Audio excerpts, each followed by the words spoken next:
Welcome to the Drama Queen Perspective, a podcast designed to empower, inspire, educate, and entertain. Drama Queen is a philanthropist, educator, business owner, poet, and performer. So you know you will be entertained. Find out what's trending. Get a thumbs up or thumbs down on the hottest restaurants, places, and things. And find out ways to help your business grow. And much, much more. Without further ado, here is your host, Drama Queen.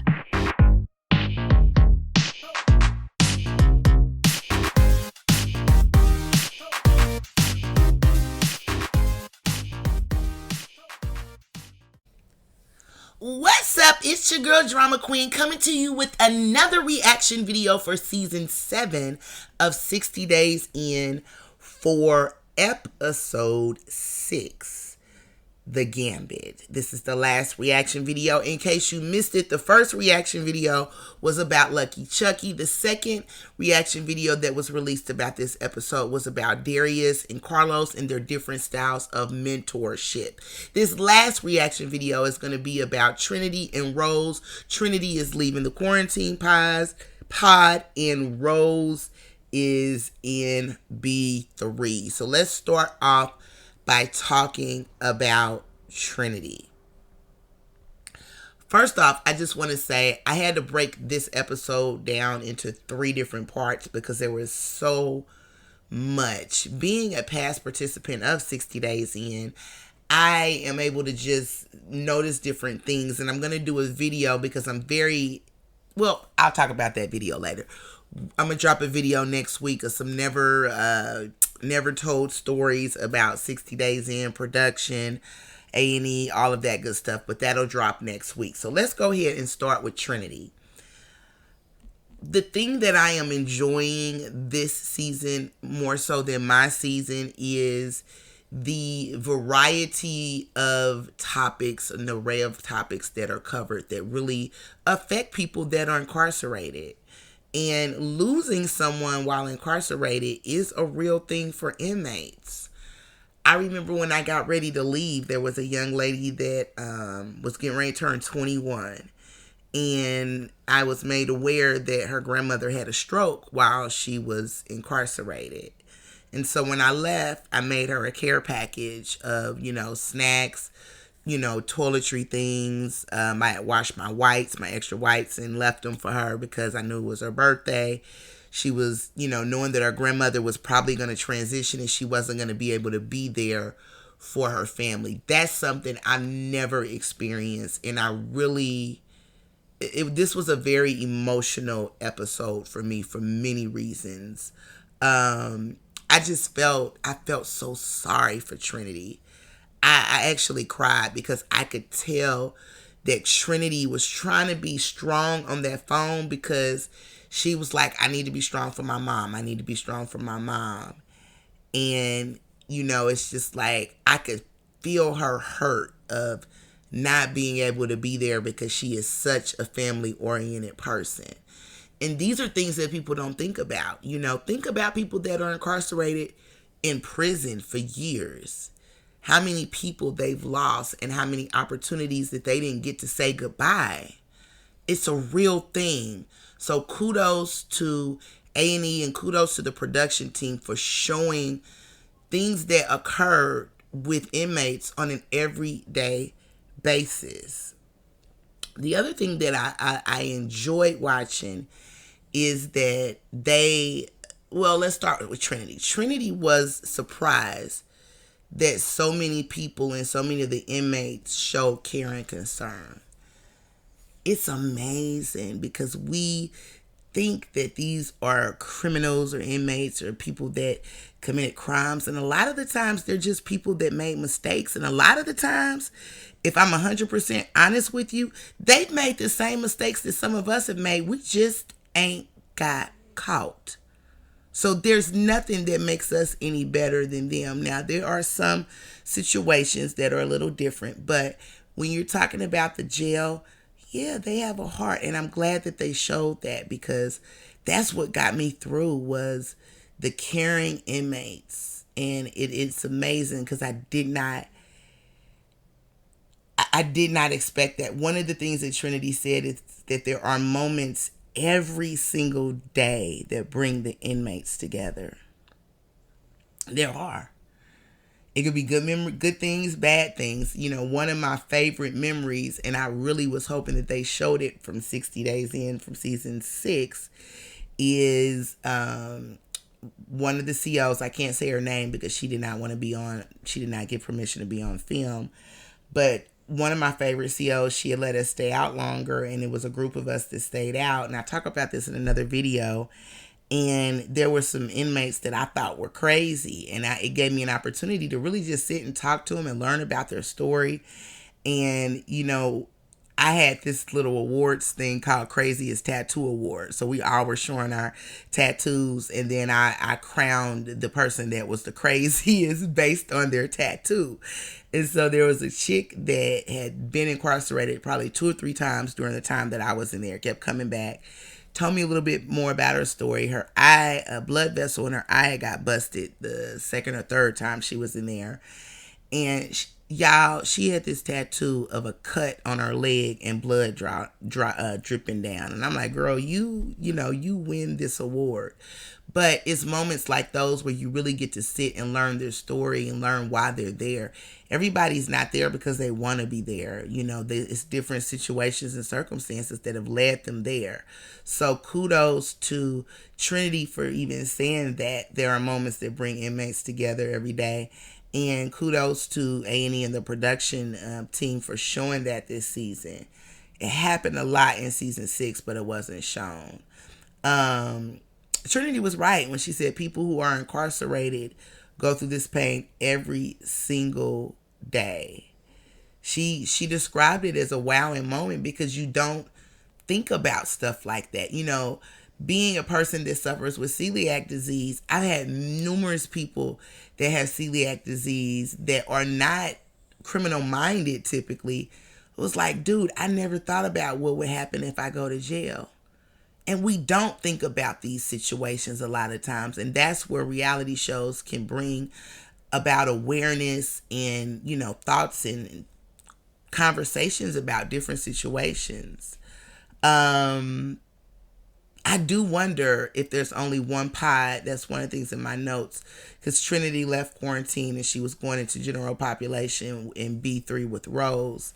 And I was wondering, like Etowah County Detention Center, if there is only one pod for women. So that's really all I have for Trinity is just, even though I know this was recorded a while ago, my heart goes out to you, Trinity, and your family. Thank you for, volunteering and bringing awareness to something that, happens every day that we don't think about. And we don't think about how it impacts the inmate or how it impacts the inmate's family. So thank you so much for that. Now we're going to talk about Lil Mike Tyson. I am not calling you Rose no more. I am calling you Lil Mike Tyson. No, I'm just playing. It's amazing because when the episode started, I looked at Rose and I'm like, Rose looked like she had enough. Now, I got a whole bunch of questions, comments, and concerns. So let's get started, Rose. Let's get started. All right, Rose. So, first question. Honey, you thought you were going to be able to meditate in jail? I mean, this is not the Henry County Yoga Studio, baby. It is the Henry County Jail. I was like, oh, you thought you was going to meditate? Now, let me be fair. There were some times when I was able to meditate, sleep, relax, but it was very periodic. You couldn't have scheduled meditation hour time. It's just like when it was quiet time, you try to get your meditation, your prayer, your sleep. You just got in where you fit in. Mental instability can make you snap. And I am a person, and I think Rose is this type of person too. I don't like noise. I hate noises. I hate little noises. I don't like noise. I like quiet time. And it's like any little noise that just sets you off. And I saw Rose's blood boiling. And I remember that feeling. And then, it makes it harder because You know you on camera, and you know every move that you make is watched, and you know if you make a move that's too sudden, too much, too quick, too dramatic, that's gonna probably make the TV. But you're still human. So that's one of the things that people don't realize that makes it difficult is you are being recorded in every single move, and it's like, golly, and it's just sometimes you just gotta react. I did have a question when Rose was sitting down playing cards with Brianna, and she's just like, I don't like Brianna. And I'm like, okay, so Rose, boo boo, did you figure out that you did not like Brianna before or after you sat down for the card game? I feel like it was before, but maybe it was just after. Maybe, just sometimes when you're in that situation, you have people that in real life, their voice irritates you. I know my voice might irritate people. There's some people that I go to their YouTube channel and I hear their voice and I'm like, oh, I can't listen because it irritates me. And when you're in jail, that is exacerbated. So I think that Rose, the thing I liked about Rose is I felt her temperature rise when she excused herself. But even though she was in the midst of her anger, she still was able to excuse herself. She said, Brianna had an attitude for nothing. Okay, that's very common on the women's side. It's very funny when I was having my issue with my little altercation with Lucky Chucky earlier this week, and I was, we had our confrontation on TikTok. It was very funny how some of his followers were trying to tell me that the women's pod is a lot easier than the men's, and I beg to differ. I think it's different. It's a different set of problems, different set of issues, and it's just different. I'm not going to say one is better than the other. One of the things that my roommate shared with me that I never considered is, one of my missions was weapons and contraband. And so I didn't see a whole lot of, made weapons like they were on the male side because the men planned out their execution, their fight. They planned it out. They knew. Women, we're more reactive. You just said or did something that pissed me off, so I'm gonna grab whatever's nearby and I'm gonna deal with you with that. So I just think it's different. I don't think that the women's pod is easier, and I hate that people think that because I think at times it can be worse. And it was actually said on season 6 that the women's pod is worse than the men's. But guess what? The women didn't get self-defense training. The men did. So, I applaud her for knowing that her level of positivity was rising, but she was able to remove herself.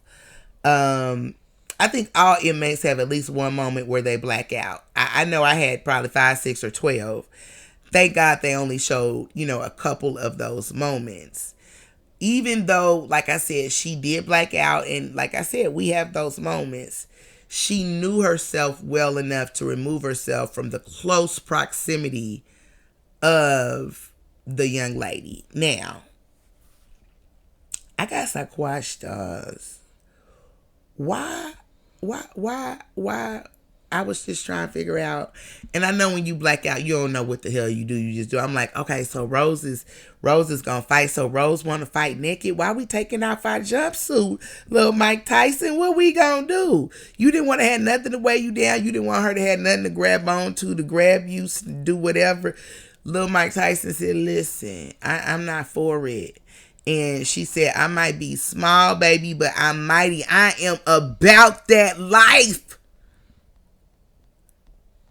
Rose, I thought I was going to be mad at you because I was like, ah. But you know what? This goes to my meme that I'm on edge because any little thing can set you off. And the thing is that I really, really admire about Rose is she said, my adrenaline wanted me to do something, but I didn't want to blow my cover. If I did that, what am I here for? I'm so glad that realization kicked in and that you were able to calm yourself down, Rose. That, my dear, is a leader.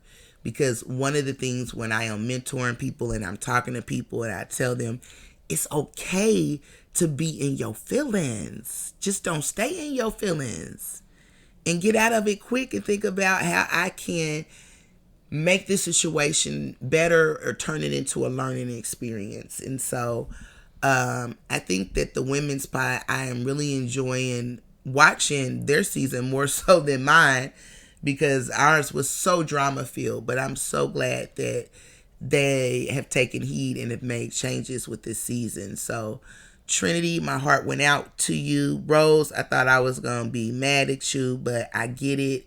And you get mad kudos for me for removing yourself from a situation, even though you know, your level of positivity start going up. But hey, that's human nature. So that is all Drama Queen has for this episode of season 7 of 60 Days In. Make sure you like, subscribe, share, hit that bell so you can be notified when new videos drop. We have some new videos dropping about season 6 of 60 Days In, and some things that I was able to do that I think is making season 7 be so enjoyable for me. So I'm going to share some of those things with you the early part of the week. We have some other videos dropping about celiac disease and my thyroidectomy that I had almost 10 months ago. So you guys stay safe, stay blessed, and I will talk to you guys later. Drama Queen out. Welcome to the Drama Queen Perspective, a podcast designed to empower, inspire, educate, and entertain. Drama Queen is a philanthropist, educator, business owner, poet, and performer. So you know you will be entertained. Find out what's trending. Get a thumbs up or thumbs down on the hottest restaurants, places, and things. And find out ways to help your business grow. And much, much more. Without further ado, here is your host, Drama Queen.